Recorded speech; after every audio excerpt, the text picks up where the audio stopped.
प्रज्ञा जोगाउनु छ देश मधेसको पानी चेतनाको दियो नबाली समृद्धिको सपना भुट्दैन। धन्यवाद कार्यक्रम सञ्चालकज्यू।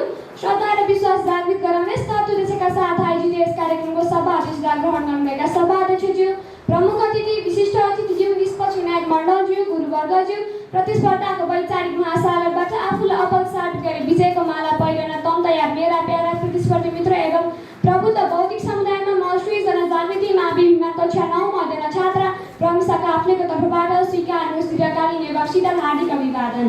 साथै आजको यस पवित्र भूमिमा मेरो मनको रङ्ग तरङ्ग र अन्तरङ्गमा उब्जिएका भावहरू प्रस्तुत गर्ने अवसर जुटाएकोमा आयोजकप्रति हार्दिक कृतज्ञता अर्पण गर्दै आजको वक्तव्यको विषयतर्फ लाने अनुमति चाहन्छु। आज यस गरिमामय प्राज्ञिक मञ्चमा म विद्यालयमा अध्ययन शोधार्थीको रूपमा चुरे संरक्षणमा विद्यार्थीको भूमिका भन्ने अत्यन्तै संवेदनशील एवं समसामयिक विषयमा आफ्ना वैज्ञानिक दृष्टिकोणहरू राख्न गइरहेको छु। महोदय, नेपालमा चुरे क्षेत्र पूर्वमा इलामदेखि पश्चिममा कञ्चनपुरसम्म फैलिएको छ। कुल भूभागको 12.78% गर्ने यस संवेदनशील क्षेत्रलाई विक्रमसम्म 2071 मा नेपाल सरकारले वातावरण संरक्षण क्षेत्र घोषणा गरेको छ।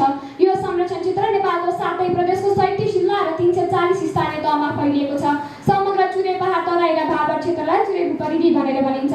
सभापति महोदय, चुरे केवल एउटा भौगोलिक श्रृङ्खला मात्र होइन, यो त नेपालको कुल जनसङ्ख्याको झन्डै आधा हिस्सा बसोबास गर्ने तराई मधेसको जीवन रेखा हो। अन्नभण्डारको सुरक्षा कवच र भावी पुस्ताको अस्तित्वको आधार स्तम्भ हो अनि वन्य जन्तुको वासस्थान हो।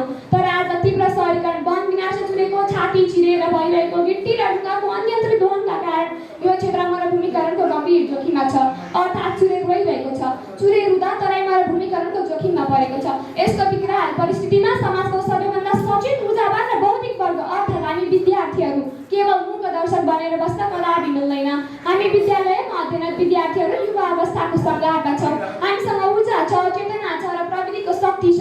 त्यसैले चुरे संरक्षणमा हाम्रो भूमिका बहुआयामिक हुनुपर्छ। नम्बर 1, चेतनाको सम्वाहन। हामी विद्यार्थीले विद्यालयमा सिकेको ज्ञानलाई गाउँघरमा समाज र सामाजिक सञ्जालको प्रयोग गरेर चुरे फेदीका जनतालाई वन विनाश र अनियन्त्रित उत्खननले निम्त्याउने बाढी पहिरो, खडेरी र मरुभूमिकरण जस्ता सङ्कटबारे जनचेतना जगाउन सक्छौँ।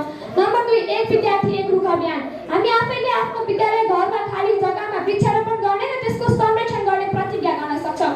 नम्बर 3, चुरे क्षेत्रको माटोलाई सुहाउँदो वृक्षारोपणका मोडलहरू र दिगो विकासका नवीन उपायहरू खोजी गर्न सक्छौँ। नम्बर 4, विद्यालयहरूमा इको क्लबको स्थापना गरी चुरे संरक्षण सम्बन्धी गोष्ठी, चित्रकला वा निबन्ध प्रतियोगिता जस्ता विभिन्न सचेतनामूलक अतिरिक्त क्रियाकलापहरू सञ्चालन गर्न सक्छौँ। नम्बर 5, प्रमाण आधारित पैरवी। हामीले चुरे क्षेत्रको वातावरणीय राज, भूमिगत जलस्रोतको सङ्कट र जैविक विविधतामा परेको असरबारे वैज्ञानिक शोध र डाटा सङ्कलन गर्न सक्छौँ।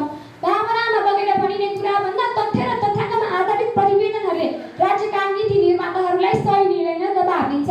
नम्बर 6, नीतिगत विश्लेषण र खबरदारी। चुरे संरक्षणका लागि बनेका सरकारी नीति र राष्ट्रपति चुरे तराई मधेस संरक्षण विकास समितिका कार्यक्रमहरूको सूक्ष्म विश्लेषण गर्नुपर्छ। नीतिमा भएका छिद्रहरू अन्याउँदै प्राकृतिक स्रोतको अत्याधिक दोहनलाई रोक्न न्यायालय र संसदलाई समेत झकझक्याउने बौद्धिक नेतृत्व विद्यार्थीले लिनुपर्छ। के तपाईँलाई थाहा छ चुरे संरक्षणका लागि भएका नेपाल सरकारका प्रयासहरू? राष्ट्रिय गौरवका आयोजनाहरू पनि राष्ट्रपति चुरे तराई मधेस संरक्षण कार्यक्रम समावेश गरी चुरे संरक्षणको प्रयास भएको छ। नेपाल सरकारले निकासी पैठरी 2013 अनुसार चुरे क्षेत्रको चट्टान, माटो, गिटी, ढुङ्गा, बालुवा उत्खनन गरी नेपाल बाहिर निकासी गर्न मिति 2071 साल साउन 1 गते निबन्ध लगाएको छ। नेपालको संविधानको धारा 30 ले प्रत्येक नागरिकले स्वच्छ र स्वस्थ वातावरण बाँच्न पाउने मौलिक हक सुनिश्चित गरेको छ। त्यसैगरी नेपालको संविधानको अनुसूची 9 मा सङ्घ, प्रदेश र स्थानीय तहको साझा अधिकारमा वन जङ्गलको महत्त्व थप स्पष्ट पारिएको छ। सभापति महोदय, वैज्ञानिकहरू भन्छन् यदि चुरे संहार भयो भने तराई मरुभूमि बन्नेछ। तराई मरुभूमि बन्नु भनेको सिङ्गो देशको अस्तित्व र अर्थतन्त्र समाप्त हुनु हो। त्यसैले अबको विद्यार्थी हामीले पर्यावरणीय सुरक्षा र प्राकृतिक न्यायका लागि केन्द्रित हुनुपर्छ। सभापति महोदय, त्यसैले चुरे जोगिए मात्र तराई जोगिन्छ र तराई जोगिए मात्र नेपालको अन्नभण्डार जोगिन्छ।